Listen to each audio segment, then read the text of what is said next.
प्रधानमंत्री नरेंद्र मोदी ने आज 3 बड़ी परियोजनाओं का उद्घाटन किया है। उसके बाद वो अपना संबोधन दे रहे हैं, सुनिए। आज तो भारत सोलर पावर के उत्पादन और उपयोग दोनों के मामले में दुनिया के अग्रणी देशों में है।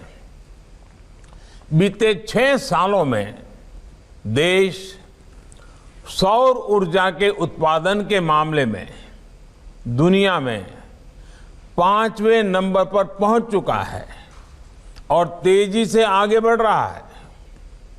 भाइयों और बहनों, जो गांवों से नहीं जुड़े हैं, खेती से नहीं जुड़े हैं, उनमें से बहुत कम को ही पता होगा कि किसानों को सिंचाई के लिए ज्यादातर रात में ही बिजली मिलती है। ऐसे में खेत में सिंचाई के समय किसानों को रात भर जागना पड़ता है। जूनागढ़ और गिर सोमनाथ जैसे इलाकों में जहां से किसान सूर्योदय योजना शुरू हो रही है, वहां तो वाइल्ड लाइफ, जंगली जानवरों का भी बहुत ज्यादा खतरा रहता है। इसलिए किसान सर्वोदय योजना न सिर्फ राज्य के किसानों को सुरक्षा देगी, बल्कि उनके जीवन में नया सवेरा भी लाएगी। किसानों को रात के बजाय जब सुबह सूर्योदय से लेकर के रात 9 बजे के दौरान 3 फेज बिजली मिलेगी, तो यह नया सवेरा ही तो है। मैं गुजरात सरकार को इस बात के लिए भी बधाई दूंगा कि बाकी व्यवस्थाओं को प्रभावित किए बिना ट्रांसमिशन की बिल्कुल नई कैपेसिटी तैयार करके ये काम किया जा रहा है। इस योजना के तहत अगले 2-3 वर्षों में लगभग 3,500 सर्किट किलोमीटर नई ट्रांसमिशन लाइनों को बिछाने का काम किया जाएगा। मुझे बताया गया है कि आने वाले कुछ दिनों तक 1000 से ज्यादा गांवों में ये योजना लागू भी हो जाएगी। इनमें भी ज्यादा गांव आदिवासी बाहुल्य इलाकों में है। जब इस योजना का पूरे गुजरात में विस्तार हो जाएगा, तो ये लाखों किसानों के जीवन को, उनकी रोजमर्रा की जिंदगी को पूरी तरह बदल देगी। साथियों, किसान की आय दोगुनी करने के लिए, लागत कम करने के लिए, उनकी परेशानी कम करने के लिए बदलते समय के साथ हमें अपने प्रयास बढ़ाने ही होंगे। किसानों को कहीं पर भी अपनी उपज बेचने की आजादी देना हो या फिर हजारों किसान उत्पादक संघों का निर्माण, सिंचाई की अटकी हुई परियोजनाओं को पूरा करने का काम हो या फिर फसल बीमा योजना में सुधार, यूरिया की 100% नीम कोटिंग हो या फिर देश भर के करोड़ों किसानों को सॉइल हेल्थ कार्ड, इसका लक्ष्य यही है कि देश का एग्रीकल्चर सेक्टर मजबूत हो, किसान को खेती करने में मुश्किल ना हो। इसके लिए निरंतर नई नई पहल की जा रही है। देश में आज अन्नदाता को ऊर्जादाता भी बनाने के लिए काम किया जा रहा है। कुसुम योजना के तहत किसान उत्पादक संघ, एफपीओज, कोऑपरेटिव्स, पंचायतों, ऐसे हर संस्थानों को बंजर जमीन पर छोटे छोटे सोलर प्लांट लगाने में सहायता दी जा रही है। देश भर के लाखों किसानों के सोलर पंपों को भी ग्रिड से जोड़ा जा रहा है। इससे जो बिजली खेतों में पैदा होगी, उसको किसान जरूरत के हिसाब से अपनी सिंचाई के लिए उपयोग कर पाएंगे और अतिरिक्त बिजली को बेच भी पाएंगे। देश भर में करीब 70.5 लाख किसान परिवारों को सोलर पंप लगाने में मदद की जा रही है।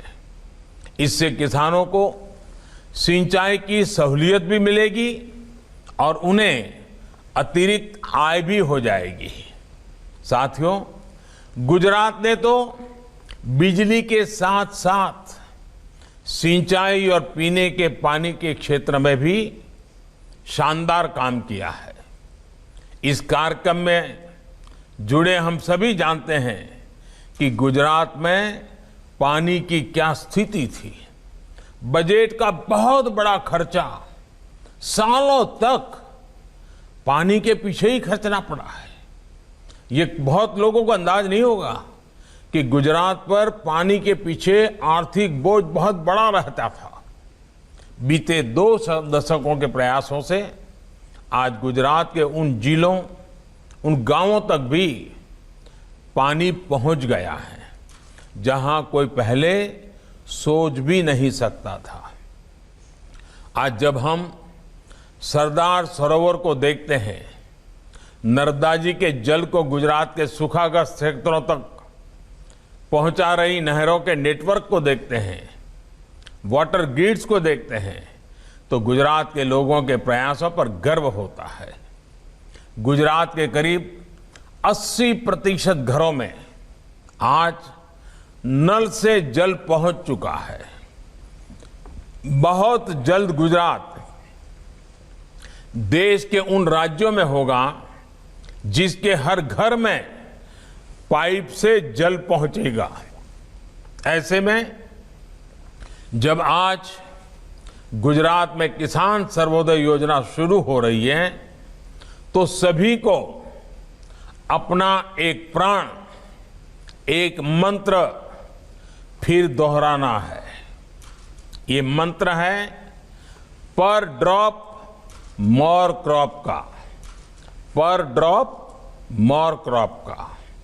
जब किसानों को दिन में बिजली मिलेगी तो हमें ज्यादा से ज्यादा पानी बचाने पर भी उतना ही जोर देना है, वरना ऐसा ना हो कि चलो भाई बिजली आई है, पानी बह रहा है, हम आराम से बैठे हैं, फिर तो गुजरात बर्बाद हो जाएगा, पानी खत्म हो जाएगा, जिंदगी मुश्किल हो जाएगी। दिन में बिजली मिलने की वजह से किसानों के लिए भी माइक्रो इरिगेशन की व्यवस्थाएं करना आसान होगा। गुजरात ने माइक्रो इरिगेशन के क्षेत्र में काफी प्रगति की है। टपक सिंचाई हो या स्प्रिंकलर हो, किसान सर्वोदय योजना से इसके और विस्तार में मदद मिलेगी। भाइयों और बहनों, गुजरात में आज सर्वोदय के साथ ही आरोग्योदय भी हो रहा है। ये आरोग्योदय अपने आप में एक नया नजराना है। आज भारत के सबसे बड़े कार्डियक अस्पताल के रूप में UN Mehta institute of cardiology and research centre का लोकार्पण किया गया है। ये देश के उन चुनिंदा अस्पतालों में से हैं जिसमें वर्ल्ड क्लास इंफ्रास्ट्रक्चर भी है और उतनी ही आधुनिक हेल्थ फैसिलिटी भी है। बदलती लाइफस्टाइल के कारण हार्ट से जुड़ी समस्या को हम देख रहे हैं, दिनों दिन बढ़ती चली जा रही, वन छोटे बच्चों में हो रही है। ऐसे में ये अस्पताल गुजरात ही नहीं, देश भर के लोगों के लिए बहुत बड़ी सुविधा है। भाइयों और बहनों, बीते 2 दशकों में गुजरात ने आरोग्य के क्षेत्र में भी अभूतपूर्व काम किया है। चाहे वो आधुनिक अस्पतालों का नेटवर्क हो, मेडिकल कॉलेज हो या हेल्थ सेंटर्स हो, गांव-गांव को बेहतर स्वास्थ्य सुविधाओं से जोड़ने का बहुत बड़ा काम किया गया है। बीते 6 सालों में देश में स्वास्थ्य सेवा से जुड़ी योजनाएं शुरू हुई हैं, उनका भी लाभ गुजरात को मिल रहा है। आयुष्मान भारत योजना के तहत गुजरात के 21 लाख लोगों को मुफ्त इलाज मिला है। सस्ती दवाइयां देने वाले 525 से ज्यादा जन औषधि केंद्र गुजरात में खुल चुके हैं। इसमें से लगभग 100 करोड़ रुपए की बचत गुजरात के सामान्य मरीजों को हुई है। भाइयों और बहनों, आज गुजरात को जो तीसरा उपहार मिला है, उससे आस्था और पर्यटन दोनों ही आपस में जुड़े हुए हैं। गिरनार पर्वत पर मां अंबे भी विराजती हैं, गोरखनाथ शिखर भी है, गुरु दत्तात्रेय का शिखर भी है और जैन मंदिर भी है। यहां की हजारों सीढ़ियां चढ़कर जो शिखर पर पहुंचता है, वो अद्भुत शक्ति और शांति का अनुभव करता है। अब यहां विश्व स्तरीय रोपवे बनने से सबको सुविधा मिलेगी, सबको दर्शनों का अवसर मिलेगा। अभी तक मंदिर तक जाने में जो 5-5, 7-7 घंटों का समय लगता था, वो दूरी अब रोपवे से 7-8 मिनट में ही तय हो जाएगी। रोपवे की सवारी एडवेंचर को भी बढ़ाएगी, उत्सुकता भी बढ़ाएगी। इस नई सुविधा के बाद यहां ज्यादा से ज्यादा श्रद्धालु आएंगे, ज्यादा पर्यटक आएंगे। साथियों, आज जिस रोपवे की शुरुआत हुई है, वो गुजरात का चौथा रोपवे है। बनासकांठा में मां अंबा के दर्शन के लिए, पावागढ़ में, सतपुड़ा में 3 और रोपवे पहले से काम कर रहे हैं। अगर गिरनार रोपवे में रोड़े न अटकाए होते तो यह इतने वर्षों तक अटका नहीं होता। लोगों को, टूरिस्टों को इसका लाभ बहुत पहले ही मिलने लग गया होता। एक राष्ट्र के रूप में हमें भी सोचना होगा कि जब लोगों को इतनी बड़ी सुविधा पहुंचाने वाली व्यवस्थाओं का निर्माण इतने लंबे समय तक अटका रहेगा, तो लोगों का कितना नुकसान होता है, देश का कितना नुकसान होता है। अब जब ये गिरनार रोपवे शुरू हो रहा है, तो मुझे खुशी है कि यहां लोगों को तो सुविधा मिलेगी ही, स्थानीय युवाओं को रोजगार के भी अधिक अवसर मिलेंगे। साथियों, दुनिया के बड़े बड़े टूरिस्ट डेस्टिनेशन, आस्था से जुड़े केंद्र इस बात को स्वीकार कर चलते हैं कि हमारे यहाँ ज्यादा लोग तभी आएंगे जब हम टूरिस्टों को आधुनिक सुविधाएं देंगे। आज जब टूरिस्ट जहां भी कहीं जाता है, अपने परिवार के साथ जाता है, उसे ईज ऑफ लिविंग भी चाहिए होती है, ईज ऑफ ट्रैवलिंग भी चाहिए।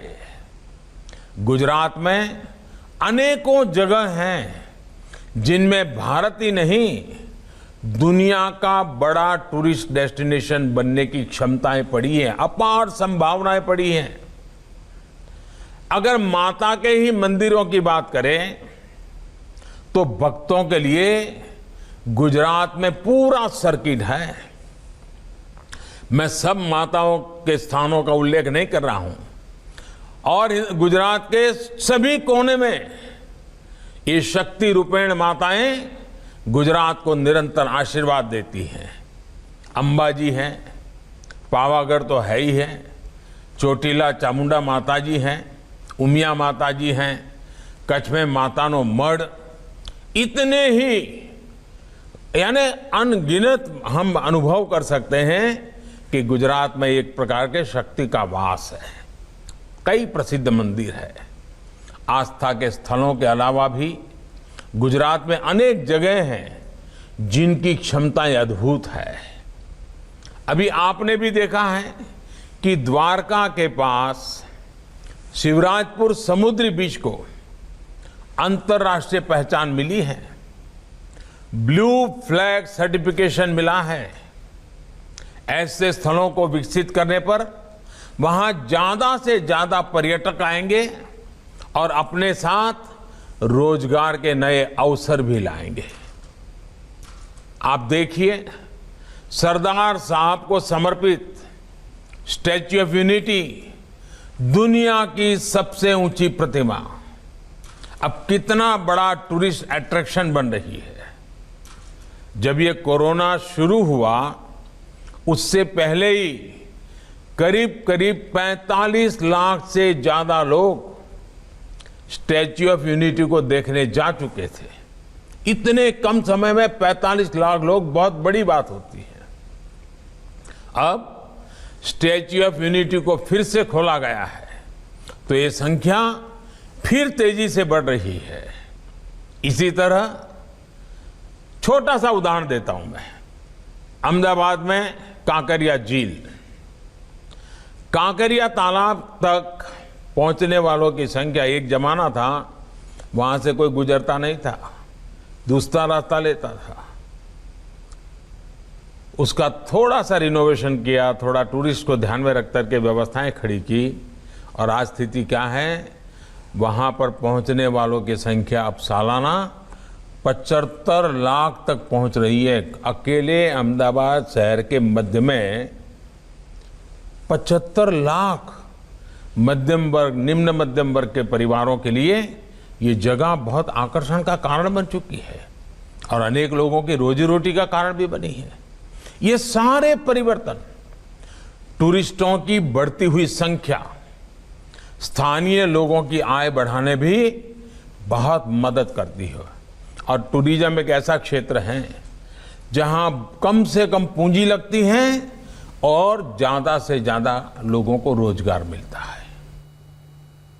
तो प्रधानमंत्री नरेंद्र मोदी ने गुजरात के लिए 3 परियोजनाओं का उद्घाटन वीडियो कॉन्फ्रेंसिंग के जरिए किया। वो इस वक्त संबोधित कर रहे हैं। आपको वापस लिए चलेंगे एक छोटे से ब्रेक के बाद।